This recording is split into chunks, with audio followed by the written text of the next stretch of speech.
Mesot is a border town on the border with Thailand and Burma. There's a small river that separates us from that other part of the world. It's pretty permeable. There's people going back all the time, back and forth, both legally and illegally. So you might not know that culture, you might not know the needs on the ground, right? So it's better to partner with the local people that know what is going on in their own community. It's nothing wrong about your culture or my culture or anybody's culture. So it's just different. Like first impression is good because a lot of Thai people have a stereotype of Westerner like differently. So if you come to the country and then you know the culture, you respect it and then you follow it, I think it will be changed the way they think of the foreigner. To come and to empower not just the local people, but the local ministry. So because you guys gonna be only the short term here and you guys gonna go back to your country. And what else gonna last?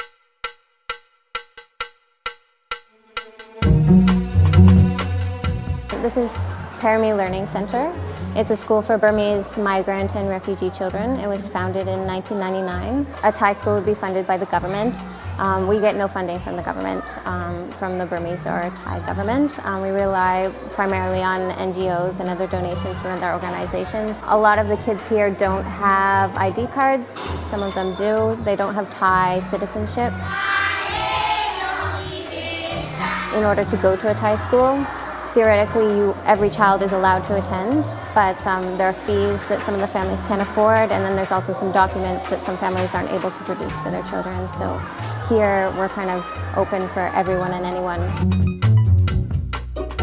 If we have education, in future we will have a good job or we have a good thing or idea, we can be a leader. For a kid to have pride in their education, to have pride in their school, and to see their school transformed is so huge to them. And just the smiles we saw on their faces. You guys came in and you painted classrooms, but I mean, that's going to stick with the kids each and every day. And I mean, it's where they live. It's not only where they learn, it's where they spend their lives and a lot of their childhood. I think the most amazing thing for me is just seeing their desire to learn no matter the circumstances. The reality of what their life is like is a little bit different than maybe some other kids in the world, but they're really resilient, they're really strong, they're just really sweet individuals. The difference between help that isn't helpful and help that is helpful is someone that comes in and listens as opposed to someone that just comes in and tries to do. One thing that I've been consistently reminded of is how brilliant and kind and how much potential these children have, and yet how often there's a lack of opportunity for them. I think very good of education.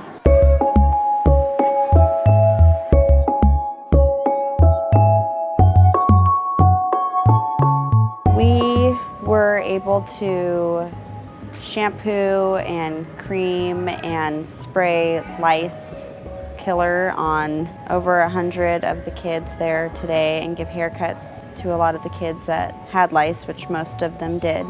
And then also giving out candy and shampoo and soap, which everyone was so thankful for. Like, you'd think that we gave them something so amazing. And so that was really, really cool to see their reaction to just the little things that we gave them. I thought it would be more similar to the school that we've been at for the beginning of the week.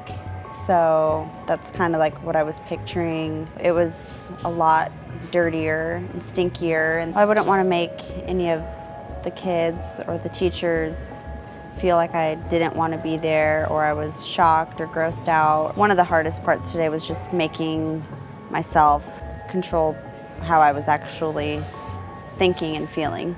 These are like people that could have every reason to feel sorry for themselves, and they don't.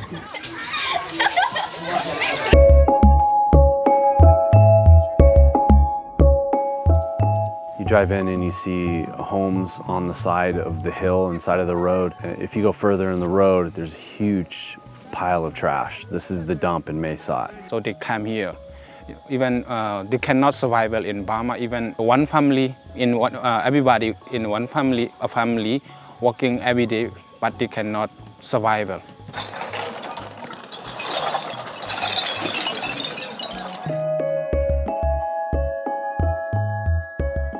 So they are dumping out trash on the ground. Most of them are recyclable, so they can make a little bit of money off of this. There's a recyclery plant, and they will pick through good plastics and good items that they can recycle and go and trade in for a little bit of money. In Burma, for them it's difficult. Here is more easier. Let's say example, they have 20, but it equal 500 just in Burma. So if they have 20 baht, they can have a meal, even for lunch or for dinner. So in Burma, if you have 500 baht, you cannot get a meal. So for teams and for people in America and the Western world to look at the people that live here, they should want to help them. They should feel that calling and that urge to help them. But at the same time, they're human and they have basic and real needs. And really, they're happy.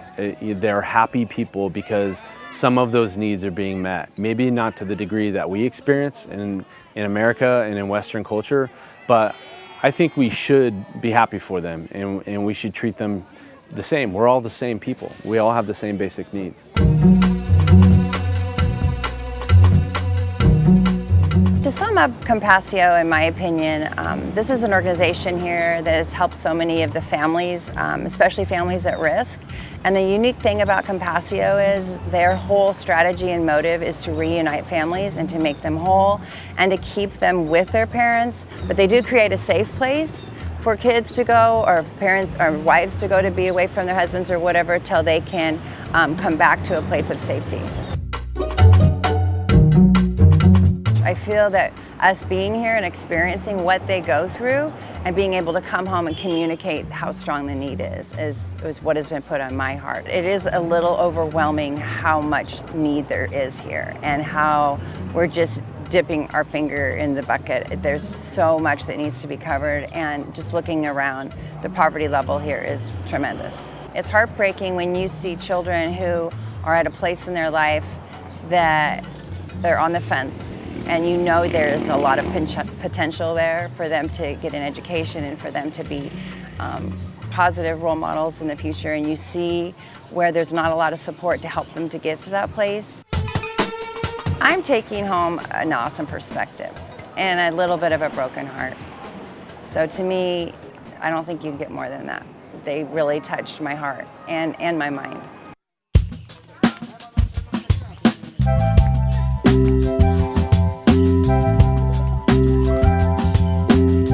Living the life I've lived, a blessing has always seemed like it was a car or a house or a stable job. But as I'm here and I see people who don't have those things, yet still live lives blessed, I tried to imagine what a blessing was. I learned some things that I didn't necessarily expect to about the act of service and serving others and the root cause of their needs and the healing that will happen from addressing their desires just to be loved and acknowledged and a part of something greater than what they're maybe used to in their day-to-day lives. Yeah, we're here and we are making a difference, and that feels good and that's amazing, but it does feel overwhelming, like the amount of needs that are here.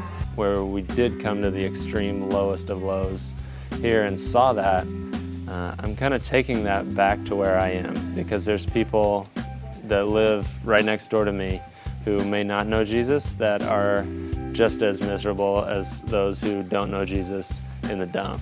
The need for community and genuine connection and the healing that takes place in that together is what hope people hold on to help them through whatever they're going through. It's not always about painting and making things fresh and new, but it's about doing them together. Like some people, they come in and they think, I'm only here for a short period of time, or I can only donate a little bit of money, but like that little bit can go really, really far. If they meet you just only one time, and they got some impact from you or something like that, that's blessing. Like it's already blessed them. Like even though it's short time, 3 days with the kids, they happy. 2 days with the kids, they happy. So I think it's not matter about short term or long term. So, but you get something out of it for sure. They get the blessing for sure. I think we asked this, but how would you describe the trip? I would like maybe describe it as complex, and that the things that we did you focus on the surface level, but there's so much deeper growth that you get from each experience. Yeah. That when you just think, oh my gosh, we're going to be painting, you don't think the kids are going to come alongside you and they're going to put their mark on the blank slate that you're creating. You think, oh, I'm going to go to the dump and do crafts with kids, but you don't think about like the people who are inviting you into their homes. Yeah. So I think a lot of it is that's your expectation, your impression. But when you get here and the debriefing that we do each day, you realize there's a lot more I experienced today than I ever thought I was going to. If you can step into such a different culture than what we're used to and see that Jesus is the same everywhere, That's been the coolest. and he can reach a culture so different than ours, because we always have these boxes and we put God in our box. And I almost thought it was sort of like, just like Haiti was really like that. And like to come here and go, oh my gosh, it's Yeah. just like here too. Yeah, It's the that's same. been the coolest thing for me.